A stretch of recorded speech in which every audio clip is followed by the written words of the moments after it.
Can you see me? I can see you. It is not letting me see you for some reason.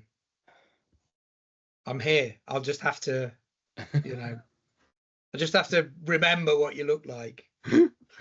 Strange. Are we I on? can Are we see. good to go? Are we live? Are we? Yeah, I can. Yeah, we're recording. Obviously, some technical difficulties. It's the second time we've started this episode, but and you still can't see me? Not yet. It seems to be thinking about it, so I'll just act up for a bit. How are you? Okay. You all right? I'm good. I'm the same as I was 3 minutes ago when I You good? Nothing last saw. changed. Excellent.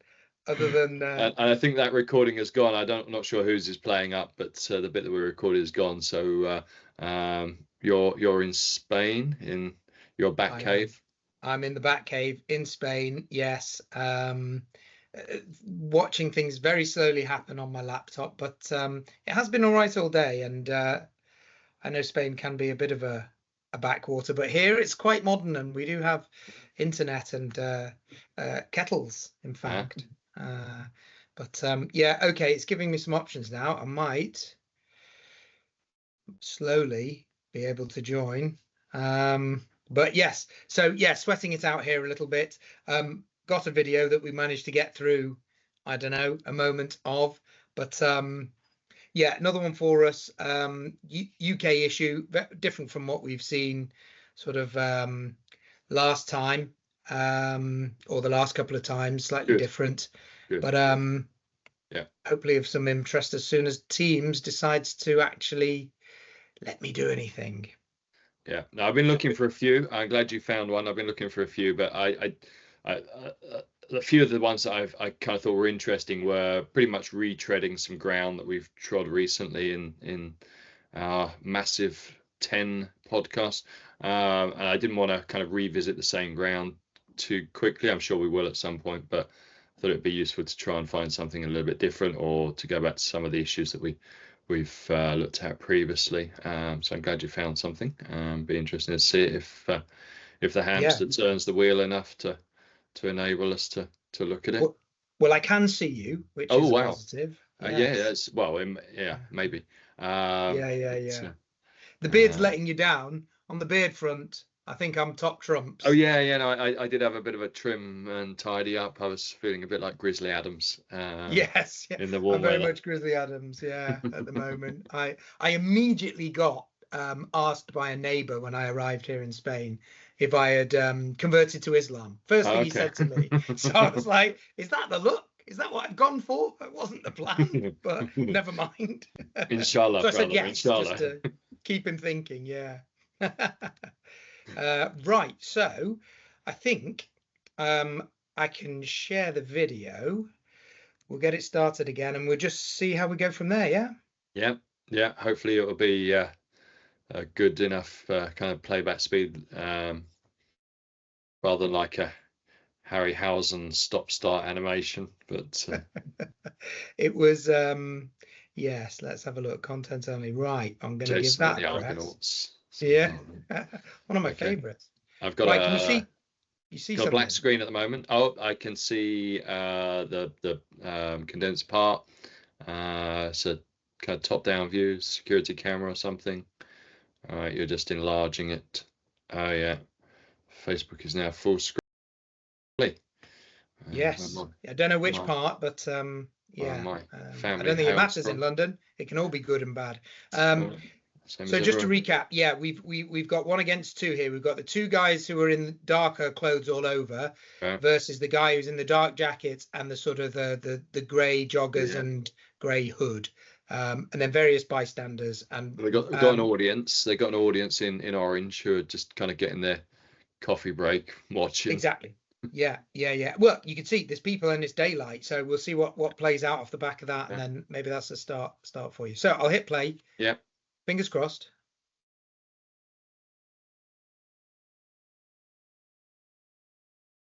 Okay, a bit of a chase going on. I'm picking something up. Whee. Okay. Blades then.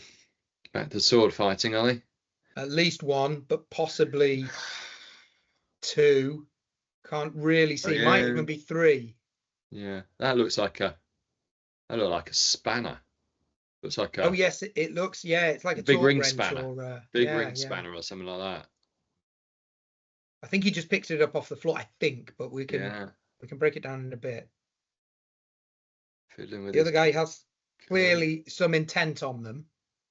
Yeah. Oh, getting away. Go, man. Drive, drive, drive, drive, drive, drive. Put your foot down. What's wrong with you? No, he's letting so much for the driver, so much for the getaway driver, man. Ah, shocking. Now he's latched on. Wow, wow. He's more intent keeping his coat there. Oh, bit of oof, bit of bother boot, bit of bother boot going in. Well, Nike trainers or whatever it is.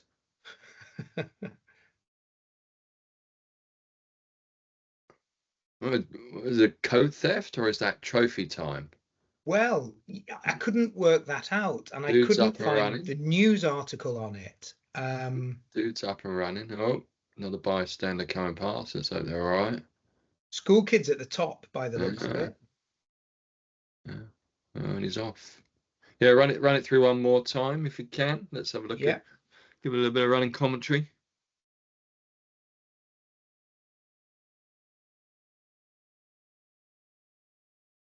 Okay, so we're straight into a chase over something. he Oh does yeah, pick something up pick and take a something up swing off at the him. ground. Yeah, Right, giving him his back. Never a wise move. The other one's going to the car, arming himself, right, rather than getting the car straight away. Right. Has he picked up something? Kind of playing ring a roses around the car. He's after this guy, isn't he? yeah, That's the one he's targeting. seems to be. Green jacket. You might be right. It might be the jacket. I can't quite Big work it out, puffer but he's very jacket. intent on getting that chap. Yeah. Well, I mean, it's probably a step up from the coat he's wearing. He looks like he's wearing his grandma's Mac, but into the car. And why isn't the dude putting his foot down? That's what I don't get. Right, hammer it to the floor. Go, go, go. Right, no, he's going so slow. He's letting him pulling him out by the hair. Right? Yeah, One reason to have short hair. absolutely. Not live in East London. A little bit of hammering at each other. Yeah. Way big trip. And he's off with a coat. It looks like a robbery for a coat. Yeah, so there's a couple of times that he really looks intent on shivving him, like doing him in. But then there's a couple of times where he doesn't see, he seems to let him go. Like then he'd fallen over, he picked up the coat and he just decided to trot off then Yeah. at that point. And what's he doing with the coat? Just stuffing it away. It seems to be, yeah, because it's. I mean, possibly, maybe it's a really expensive coat, but it's now full of holes, right? What use is that? I got £600 coat. Well done, right? It looks like a tea strainer, and blood on the lining. Yeah, that's an interesting one. I'm not sure the motivation. It could be robbery or it could be some sort of hit, and that's just a trophy or something. Take the dude's coat at the end. I mean, it did look like it might be an expensive coat. And so it started with a bit of a chase. Don't know what the build up to it was, but started with a bit of a chase around, like he's just trying to corner him. The guy's going around the car, pick something up, which maybe that had been dropped by them earlier. Who knows, right? It's a bit of an odd place to find a ring spanner. Yeah. Just happened to find a ring spanner. It looked like he went back deliberately to pick it up, and then was using that as a kind of an impact tool, but not overly effectively. And they did that kind of ring around the roses around the car a couple of times. It looked like the other guy, who was a kind of non-player character in it to a certain extent, was arming himself, and then became about the worst getaway driver in history. I mean, good idea, try and get in the car and get away. That's what I didn't quite get to begin with, why they're sort of wandering around the car, not at any particular pace. And then, into the car, and I thought it got away with it, but it just didn't manage to shut the door. But Addy had hung onto the door and Matey had booted it. They were probably a lost Mr. Knife Man in the grey slacks, fairly quick. It's slightly impenetrable in terms of exactly what went down, because it was incomplete, and no backstory. Say you couldn't find a backstory on it anywhere. If you Google knife crime, street Yeah. robbery, East East London, London. It's like, yeah, that's the entire internet, right? But yeah, just I mean, just a kind of general point. I mean, we watched a couple of knife videos before, and I think what it does is it brings home kind of how fast in a certain extent, how chaotic, how random, how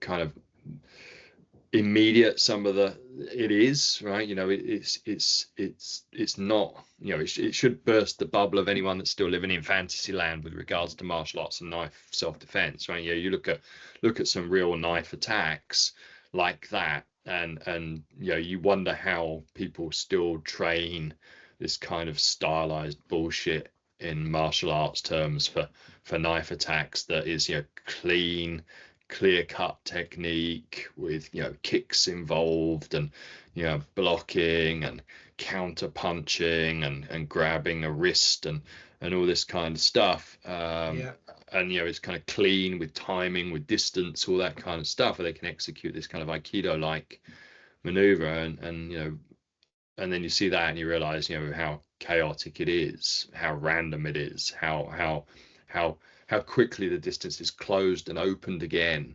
so they can continue, and how quickly they can cross that gap and then dodge back out the way.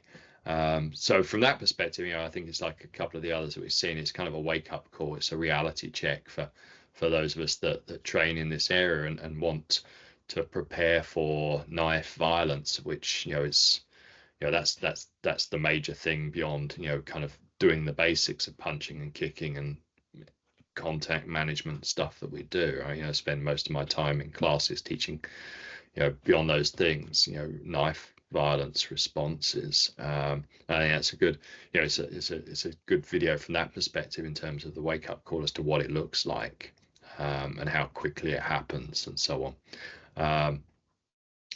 So yeah, no, I thought it was good with that in that sense, and just the proliferation of knife crime, right? It's East London.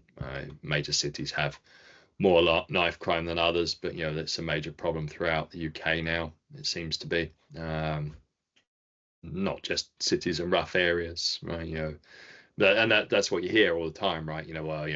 What do you expect in kind of rough areas? Don't go to rough areas. Don't go to these places. Well, sometimes you have to, but also, it's not postcode safety, right? If you think that knife crime is kind of limited to certain postcodes, then you're living in fantasy land. You're living East in London's potentially Shoreditch, which is as smart as you get today. That could be the back streets of anywhere in Shoreditch. Gentrified, kind of area now. But regardless of that, this idea that you're safe if you don't go to certain areas, right? No, it doesn't. Knife crime doesn't respect that. That's again just living in Hobbiton, thinking that you're safe and the rest of the world is a bad place. Just don't go there. It occurs in quiet areas. It's just obviously the sheer number of people that live in London. The incidents are going to be higher in an absolute sense, but probably not in too much in a proportional sense or relative sense. I just think that's again an example of a kind of a chaotic situation with a knife where one's charging at another. He's trying to create space, but doesn't seem to really be creating it very effectively. The old adage of just run away. Well, close up, no, right? You can't turn and give your back to someone with a knife, right? That's just fatal, right? You're taking away all chance of defending against it. And they chase you down within a few steps. Got an open target. So running away, is a tactic that you can employ if you have enough space, but not if you don't. But at various points, he did manage to get some distance from him, right? Like they were walking at various points, kind of just walking around like kids in a playground trying to, you know, sort of catch someone playing it or tag or something. And then that gap really opened up. You think, right, you got 15 feet there, right, and a car between you. Now's your time to sprint away and see if he's really keen on chasing you, and get some real distance to be gone. But he didn't. He just kind of slowed back down and went back to the car and allowed the gap to close again. So, you know, didn't use the opportunity that he had sufficiently well. You know, the very least, you know, the guy with the knife didn't seem interested in the other guy, and he ended up being the driver. So, you know, even if the first guy had run away, the ultimate victim had run away and sprinted away, you know, he probably could have got safety, and the driver could have taken the car elsewhere and perhaps coordinated him on the phone to pick him up or something, or at least driven around the roads looking for him, because he was serving no other purpose apart from just sort of hanging around the car. I assume that they eventually decided that they were going to try and get away in the car, and you know, just didn't do it very effectively. Didn't think about, you know, driving quickly, closing the doors, and so on. So I'm not quite sure why you know, the escape wasn't particularly well managed. Could have been much more effective given the opportunity they had. Right, get that kind of space. Someone's on the other side of the car. You know, sprint if you can. If you can't sprint, then you've got to stand deal with it. But he didn't look like he couldn't have a good run, because he was running at various points. So that was a real possibility. Abandon the car if need be, right? You know, if you can't get in the car and make yourself safe, then abandon it. Could they have got in the car a bit earlier? Maybe they could lock the doors, right?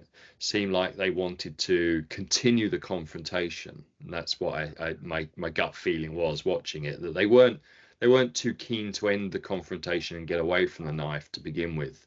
It's like they were hanging around, you know, letting it develop, you know, maybe a bit of bravado, maybe thinking that they could, you know, sort of handle him 2-on-1 and so on, that sort of situation. So they didn't seem keen on kind of doing what we would ordinarily think, which is get away from it and make yourself safe. It looked like they were willing to prolong it to bring about some sort of outcome, maybe to club him, maybe to stop him, whatever it was, or maybe just to taunt him some more. I don't know. And then you see some kind of dodging in and slashing, fairly ineffectual blows with a spanner or whatever it was. Didn't really do much damage with that. Knife looked to hit home a few times, didn't look particularly kind of vital areas, but couldn't really tell. But it was that usual kind of, you know, dodge in, dodge out, try not to get grabbed. Launched a kick at one point to sort of off balance him. I think he was bending down or something, launched a kick at him to try and kind of off balance him a little bit more, then bring the knife into play. Stabbing motions, kind of downwards sort of motions, slashing downwards sort of motions, kind of stuff that we see all the time. Nothing particularly kind of trained or anything, just a kind of a gross motor skill. Yeah, those are my first impressions, I think. Yeah, absolutely. It was it was odd as I sort of look at it. It was a dead end street with the car, with the two guys who had the car, and then a guy who had a massive kitchen knife on him. So something has happened for that to occur in that situation. Yeah. You know, either they've been targeted, the guy was looking and waiting, sort of saw them park, knew them from the area, who knows, and it was a robbery, or some escalation earlier on, like you say, that, you know, the spanner was clearly on the floor, and one of the guys knew about it before we had sort of come into shot for all of that. So it was an odd setup. Yeah, it seemed to go from frenetic to nothing and a bit of, you know, chasing them round the bush in the playground kind of stuff. The distance, the amount of distance that was available that then ended up being nothing because it wasn't capitalized on was phenomenal. The clear fact that he was only after one guy, the guy with the knife was really only after one guy. There was a point of maybe 15 or more seconds where the other guy had got in the car, didn't use it to run over the knife guy, didn't even get it moving very well, right?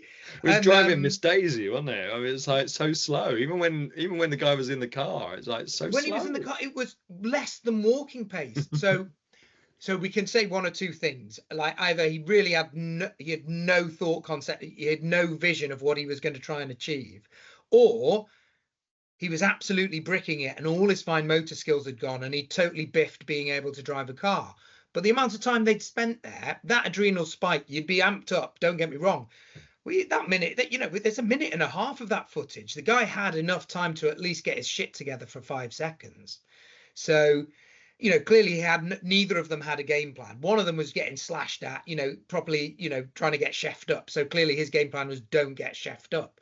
The other guy seemed to have all the time in the world to have done something with it, something, and clearly absolutely failed to, and let his mate get ragged out of it, to let himself get pulled out of the car for not, and that's when the worst of it happened. He got pulled and he was fetal on the floor, and a shot went in towards his midriff.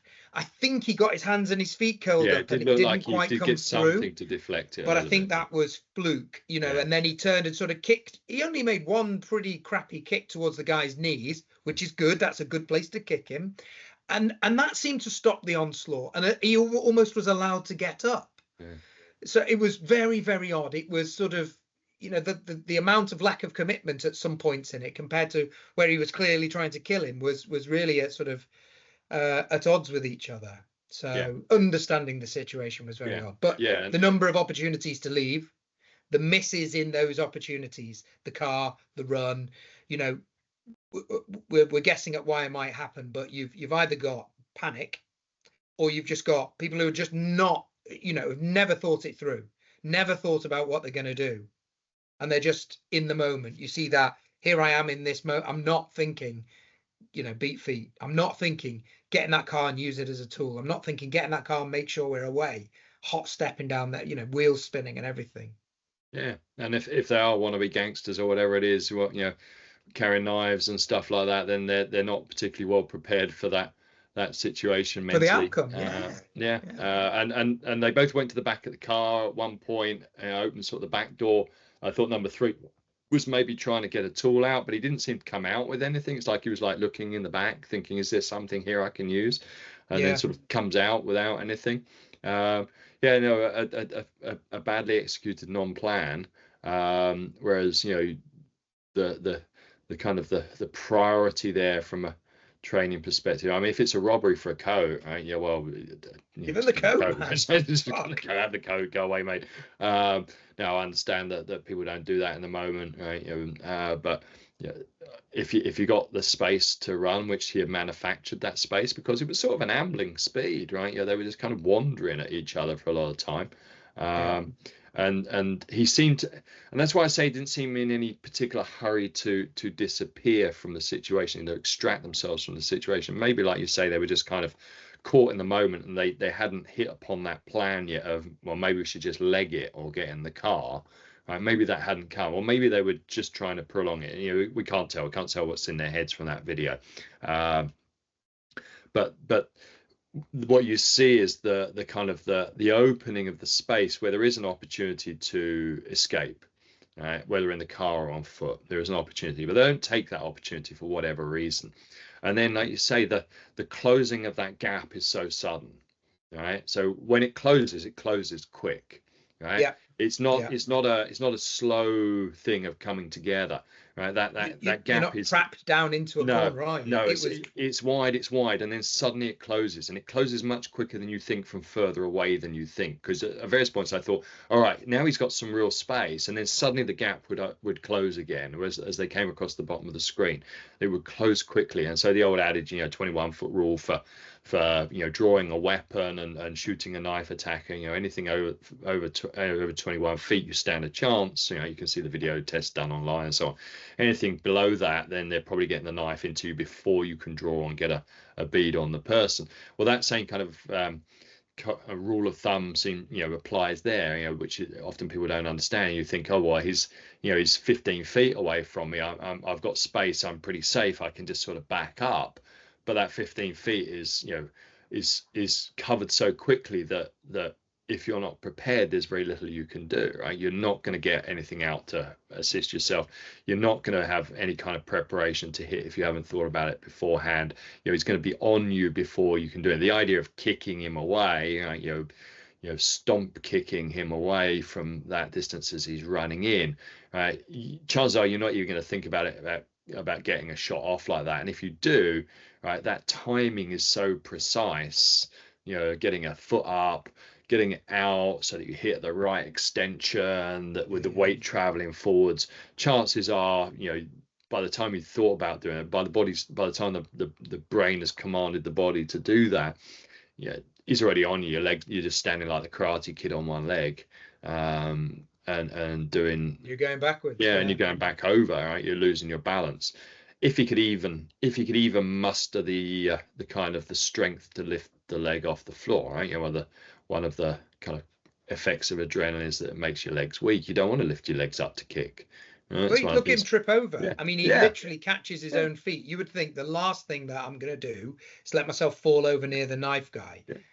And you don't have that control. Yeah, no, and just your mind doesn't let you do it. I grew up, doing a martial art that was heavy on kicking. Right, there was great kicker. I was young, I was flexible.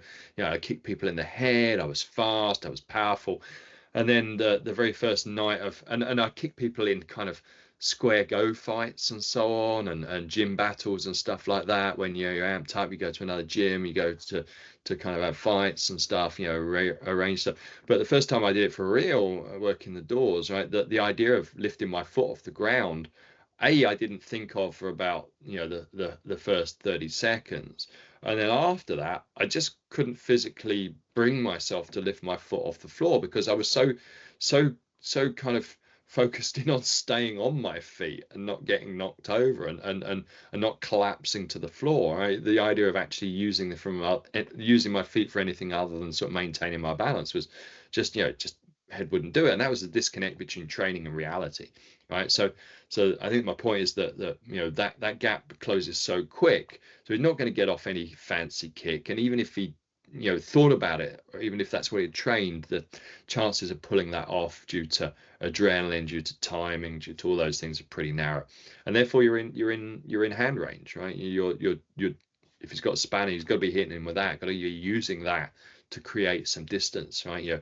Every time he comes into range, lashing out with that spanner several times, keeping the arc short, not one big waft with it and then it ends up down by your ankles and you're not using it again. It's giving an opportunity for the guys coming over the top, but using that to smash him as quickly as you can. Anything that protrudes in terms of his hands, just trying to smash that, create a bombing run from the limbs up to the kind of the head and neck, taking what you can on the way.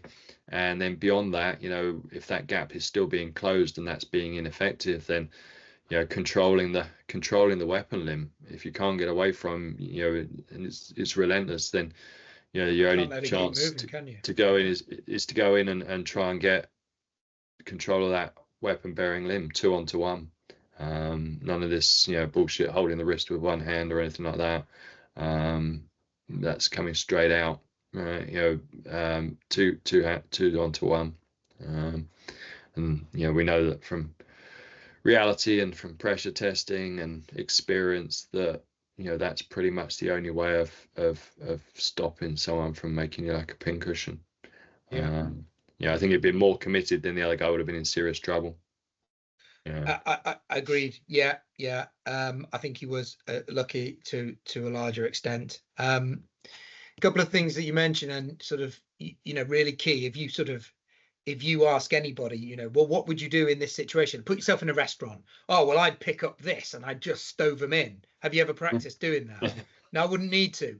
That guy picked up a decent size, handheld, proper lump of blunt force object and did fuck all with it. Yeah. Completely ineffectual. Yeah. And I'm sure that wasn't his plan. I'm sure he thought, I'll just brain him with this, and it did him no good at all. Yeah, and the other guy as well. If you asked him in advance, what would you do if this happened? If you laid out that sort of situation, you've just got out your car and so on. He'd say, I'll get back in the car, I'd run him over, I'd drive away, whatever it is. He wouldn't say, actually, I'd do ring a roses around the car a few times, like some sort of slow motion Benny Hill scene of a chase, and then get in the car and pull away like I'm driving Miss Daisy at 3 miles an hour, right? that wouldn't even cross his mind. But without that blueprint there to kind of feed off, to follow, that's what he did, right? But that's the same in all things. No blueprint, then you fall to your lowest expectations, right?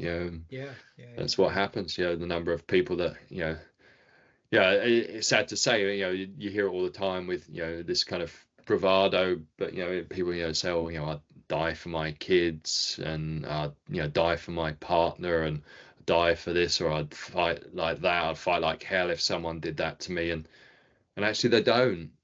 Right? The sad reality of it is that in the vast majority of cases they don't. Some do, for sure, some do, but not the proportion of people that say they would. How many people whose kind of loved ones or children are attacked or whatever in their presence, don't do anything effective to help, but would have said beforehand, yeah, well, of course I would, unfortunately not. If you're not thinking about it, not preparing, not training, you're not laying down those blueprints to be able to do that, and then it's just fantasy. It's just wishful thinking. Wishful thinking. We'd like to think that we would do something, but chances are I probably wouldn't. And you've never done it, you don't know what you're going to make up as the solution, do you? And that's not to say those of us who do think about it and do prepare for it and spend a lifetime preparing for it are somehow guaranteed to react in those situations. We're not, right? We hope, and the evidence shows that preparation for the event will increase the likelihood of you doing something in a similar event, right? We know that from across the board in all different kinds of pursuits. That if you prepare for it, then chances are you're more likely to act in that way than someone who's unprepared, right? But all we're doing is increasing the probability of doing so. But hand on heart, how many of us could say in that kind of situation that we would pull out our training in that situation? We can't, right? Can't guarantee it, but you'd hope the probability is higher. We're not creating superheroes in that sense that they will always react. Just increasing the probability that they might do something and they might be a bit more effective, and hopefully the probability is substantially higher than someone who's not prepared, not trained, not thought about it. But hand on heart, probably couldn't say, oh yeah, definitely in that situation. That would be wishful thinking as well. You don't know until you're in that moment what you will do. Absolutely, yeah. And unfortunately, you know, it's very few of us that have I say opportunity, but I don't mean it positively, the opportunity to have been in those situations and test yourself under duress, because it's not good. There's always negative consequences to that. So you can't brief everyone up like that. Yeah, and that's what annoys me, I think, about and moving on from the video a little bit to more sort of training stuff. It's a theme that we come back to, but that's what really annoys me about the kind of the realities-based self-defense community, not just the martial arts community per se, but the kind of community that we're part of. I guess in that I look at, and this is where we start, look at some of the stuff that's being taught, and it's stylized, it's kind of fine motor skills, it's just fantasy, right? And the people that train it, that do it, that teach it, they're just fantasists. They're living in a fantasy world, and they adapt reality to meet what they're training, right? And that they'll argue and argue and argue. Well, in reality, I would do this, and this is how our technique adjusts to reality. And actually, what they're doing is they're taking reality and they're making it conform to a preconceived set of ideas. And the cleaner, when you look at those videos, my point is, it's so chaotic, it's so messy, right? It's so fast, it's so furious, and then it's got these lulls in it where there's kind of breathing space and things, and right, that compared with some kind of stylized, regimented set of techniques practiced against an opponent who always does the thing that they're instructed to do, this particular type of attack, right? And it stops when you've done enough. Yeah, and the training never really gets beyond practicing that technique against a largely non-resisting opponent who's giving a certain set of attacks and so on. Right? It never sort of puts it under pressure. It never says to the person with a knife, right, well, I want you to stab the shit out of that guy, and we'll put an MMA glove on the other hand. And when he starts to kind of give you a problem, smack him as hard as you can with that other hand repeatedly, and then go back to stabbing him, right, and then smack him into the wall as well. Right? If you're not doing that at some point in your learning process, then you're living in a alternative reality that you've made to fit your training, rather than making the training fit your reality. The training has to end up looking as messy as the reality. Hopefully not quite as messy as that, but the result will be messy. And unfortunately, a lot of people don't get that.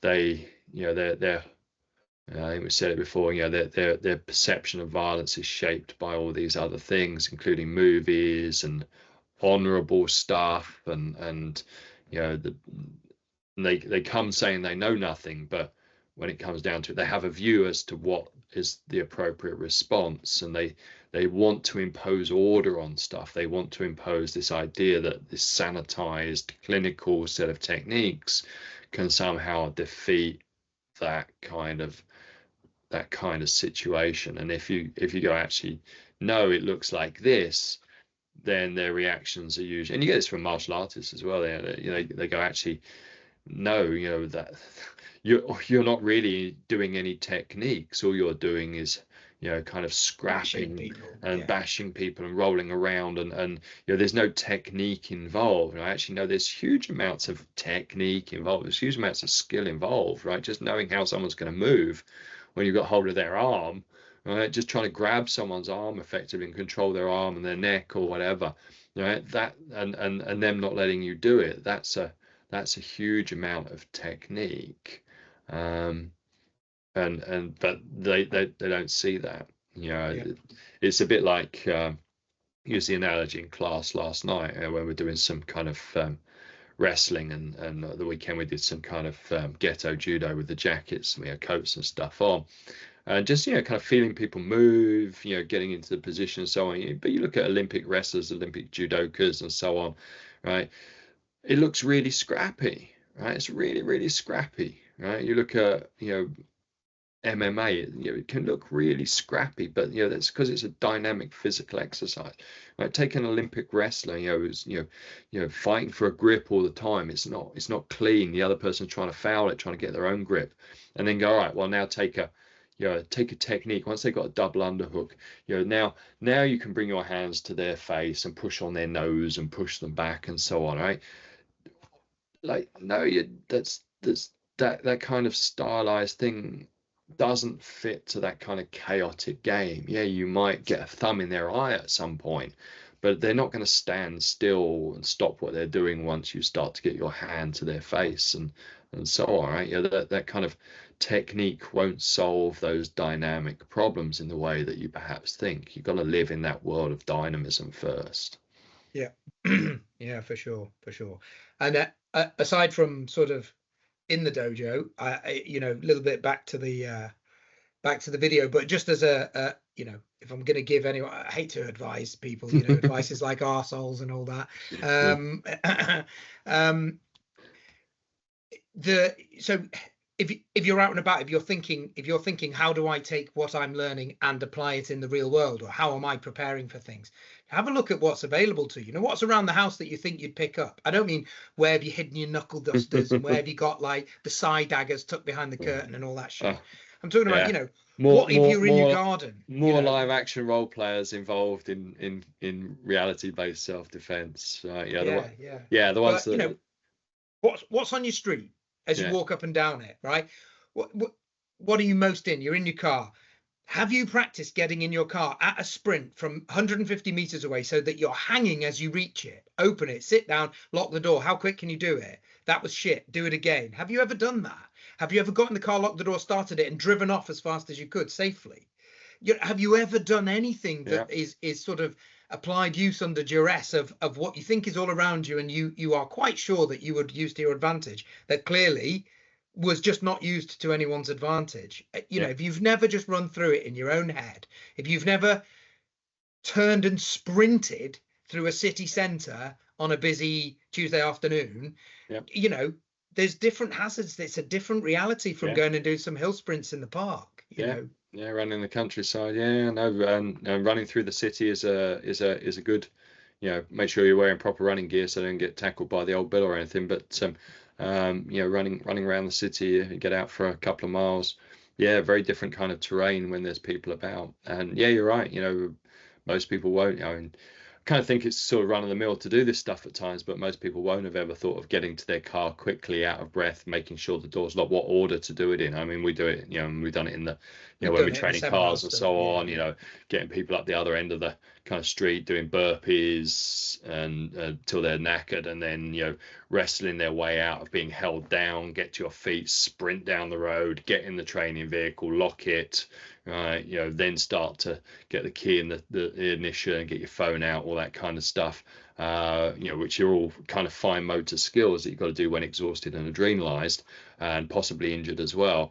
And people get that pretty quick. They can do that pretty quick with a few run throughs, but if you've never done that, then you've got pretty much no chance of pulling it off kind of cost free. You're not going to pull it off perfectly straight away. So just imagining those situations. I mean, also shows you, I think my point that I was building to in terms of the chaos and the closing of the distance and what you do in that kind of thing, once again reinforces the value of the kind of the pre-contact training, right? That, managing that chaotic situation when the knife is in play and it's physical, just shows how hit and miss it is, right? And how luck enters the picture and your reactions and what you do, whether you freeze and stuff, that really the stuff before that is so incredibly important, right? So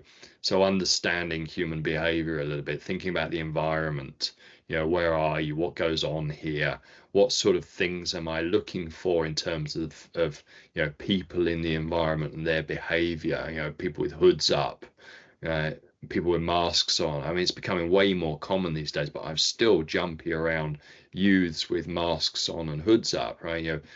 Let's think about, 5 years ago, anyone with a mask on and a hood up was there to rob you, right? 100%. It wasn't normal. Now, right, people, police don't seem to take any notice. It's a fashion thing now, and it's scroats emulating crims. And you don't know which one's which. No, but the police don't seem to say, people, stood outside the shop door, and there's so going into the local convenience shop, there's like 5 kids with hoods up and masks on, or full balaclavas, right? It's like, geez, is this some sort of terrorist attack on the co-op or what, right?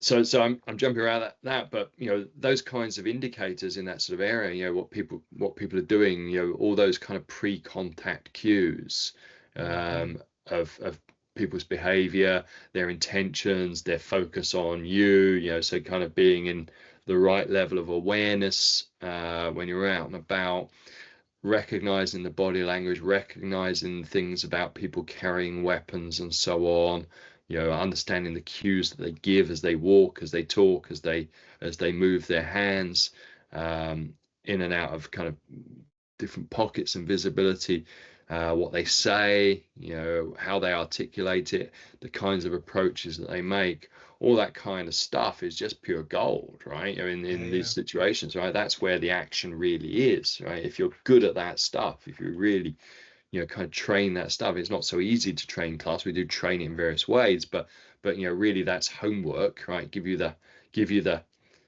wherewithal, give you the ideas, give you the cues, and then you've got to go out and you've got to study, right? You've got to employ that when you're out and about, like you're saying, you're out thinking about how would I get to my car from here? What's the quickest way? If I had to run, where would I run? Would I run down the middle of the road, or would I run through the crowd? Right? Would I try and get through a shop? What would I do? Would I even bother going to my car? Would I go somewhere else? All those kind of contingency plans are important, but also the kind of the observational stuff and the awareness stuff beforehand, which will really keep you out of trouble a lot of the time. Not always, not all, but if you ask most people, they go, right, yeah, I'd rather not deal with that situation. I'd rather see it and get the hell out, even if it means I can't do what I intended to do in the locality that I was in. I'd rather, live to fight another day on that one and give up on my plans for the here and now, and come back tomorrow. So I think it really does reinforce the awareness skills and things like that. Tactics, the stuff pre-fight, absolutely. And the stuff that very few people still talk about. I mean, I guess we live in a kind of environment where we have trained it for so long, with people who have trained it for so long, that we think this is the norm, but actually very few kind of training places actually employ that stuff or talk about it or take it seriously. Everyone, awareness is good. They never tell you what to be aware of or how to be aware. Right? Be aware. Be aware. It's like when the after 9/11 and 7/7, government kind of advice is that citizens should be more aware. Or aware of what? Right? What should we be looking for? What should we do if we're aware of it? Right? And then you kind of know, because no one knows, they're just more aware. Then they start to there's a Brazilian chap in a big coat, he must be a suicide bomber, right? Without guidance, you don't know what to look for, and so you kind of you focus on the wrong things. And then if you think about the small proportion of reality-based self-defense training that actually incorporates that stuff, right? It must be a tiny proportion of the population that does it. I read a statistic the other day that somewhere between 0.5% and 1% of adults in the UK train martial arts. And that doesn't mean, that means at a current time for 3 months or more, or something like that. Right, 0.5% to 1%, we'll say 1%, that's about 250,000 people, something like that. Not very many that train martial arts. How many train reality-based self-defense, combatives, Krav Maga, anything like that? Very small number, a few thousand. Right? How many of those people train religiously on awareness and those kinds of things? Well, probably hundreds at most, right? That's why we're talking to a very small community globally. But they're the skills that really matter. So I mean, my lad's 17 now. He's moving out in a world that is more and more sort of this kind of world, not necessarily the kind of world we just watched, but part of it. He's now so capable to be solo and out and about, and he's of the age that I think we talked about this before. You and I, the number of times when I was 17 just out and about and someone wanted to just punch me in the face. I need to inwardly reflect on that. Might be my issue, but this wasn't an uncommon occurrence. But so from a tactical perspective, I'm telling him, all the time, I'm saying, we sit in a cafe and I'm going, watch these people, watch that guy there, see what's what. And then, right, if you're in town and, one of those sort of ballied up or, somebody you don't know who's your age, who clearly doesn't look part of your social circle, comes up and starts talking to you, it's on. It's already on. You've been targeted and they've approached. Go. That's it. You are now sprinting. You don't need to make any question, any response. You can punch him in the throat by all means, but that's not the default. Leg it. That's you go to, and at least try and sort of feed that into him. But how many people are talking about that and raising their stranger danger? That stops when you're like 8 years old. You've given them that. Don't get kidnapped in the park. And then you sort of stop telling your kids how to be safe. When they're 18, 19, 21, 25, that's when they're in danger. And other kids learn it, kind of intuitively on the street. But and that's why I said my frustration earlier is, with the people that say, well, just don't go to these rough places, or, if you live in a rough place, move somewhere where it's, there isn't this sort of trouble. And it's like, seriously, you really think that? You really think that it doesn't come for you in the most unlikely of places? right? That's when it does happen, right? When you're least expecting it, because you are switched off to these things, right? There's no immunity because you live somewhere nice, right? Absolutely. There's stabbings around here, right? I live in one of the nicest areas of Nottingham, but there's stabbings here, right? There's been stabbings up and down the road here, right? Fatal one about 500 yards up the road a couple of years ago, right? There's no immunity from it like that, and I think this idea, well, just move or don't go to these areas is, cloud cuckoo land again, right? It's kind of a defeatist attitude as well. It's like, you can't do anything about it. I'm going to just Lack of gamble acceptance, on, gamble on being, kind of living in a nice area and not frequenting certain places and so on. And that's a risky attitude. But it's what like people like to tell themselves. People who don't prepare, who don't want to train, who don't want to do those things. They like to be in a bit they are in a bit of denial, I think. Well, if as long as we're good people, we live in decent places, we don't frequent kind of rough areas or rough bars or whatever it is, then chances are we're safe, and what more can we do? Well, actually, just not living in reality, I'm afraid. Yep. Or the other kind of the other kind of way is the reality-based self-defense community that think that they're I don't know, deadly military ninja killers, and they walk around in the camouflage pants and with the They were all waiting on the balcony, when the boys went through with the door. the tactical backpack and the tactical whatever it is, pens and stuff, thinking that all that stuff's gonna, living in that kind of fantasy world's gonna save them. But no, it was a good video actually. I thought there's a lot in that. It's there's a lot of oddities in there, but it allows us to bring out a few points about awareness, observation, how quick, how chaotic it is, how it closes, the decision making under pressure from not having kind of established kind of patterns to follow, trained patterns, thought about it, mental blueprints, and the fact that we tend to fall to our lowest expectations of ourselves, rather than anything else, rather than our highest aspirations, I suppose. And time and time again, that's true.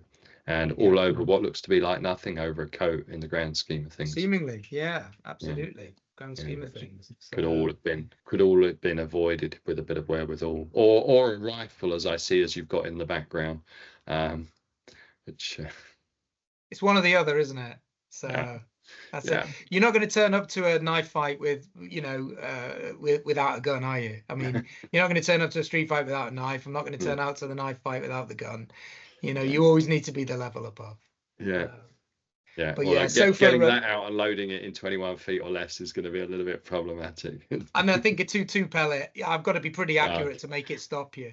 I mean, I did wonder what they were going to produce out the back of the car, right? It was like going to come out with shotgun. Like crowbars and shotguns and zombie knives and stuff like that, which would have been, I suppose, in one way, kind of would have been slightly humorous that the guy had been sort of chasing them around the cars with a knife, and then they come back more tooled up than him. But they didn't seem to be carrying anything at all, and maybe that's a lesson as well, that know what you've got in your car, and know where it is, right? So if you have got a big monkey wrench, then know where it is so you can get it quickly. If you and hit a bag with it before you go swinging in the streets, at least try and do something with it that you've practiced. Got a can of de-icer or something, at least know where it is. Even if you've got a bag in the back, right? You've got your gym bag in the boot, or whatever it is, your bag of drugs in the back, or whatever it is. So at least know how to get it out and use that as a shield. Quite basic, but if you don't know what's in there, then you don't know what to do with it. Like we say, if you haven't even thought just once, pick it up and go, I could hide behind that. I could throw that and run. If you've not physically picked it up and had a go, just go and do it. For the 12 watchers that we've got, go and fill up your cars now. And think through it and get training. Right? Put the reality training in, right? And if your training doesn't replicate portions of that video, where it gets messy, where you're on the floor trying to get up, where you've been kicked over, where he's dodged in and you haven't been able to execute your front kick, or you haven't been able to execute your block and punch, or whatever it is, and then he's on top of you, stabbing you and like a pincushion. If you haven't replicated that, then and you haven't put it under pressure, and you haven't armored up and gone for it, then you should. You should, in my view. And maybe for those regular viewers that we have, the swell of regular viewers. I mean, Lisa, you go back and watch the video a few times and think, what would I go in there? What would I do? How do I think that's far enough away? Fucking hell, does that all look? I had half a second there to go in. Would I have? Or I had space. There was my opportunity to sprint, or there was my opportunity to get in the car and lock the door. Right? When he was far enough away, there was my opportunity. How could I manufacture an opportunity to put more space between us? Where could I get to suddenly that I could just get to the car and get inside before he could even get there? Good. Judging that distance. Good. Excellent. My turn next turn. No probs if you got one. Otherwise, I got one or two backup options. But yeah, cool. Good. Let me know. Cool. We'll do another one soon. Well, enjoy the rest of the week. Enjoy the heat. That's it. Tan my forehead. Solar power. So I'll see you soon. Take care. Yeah. See you soon. Cheerio.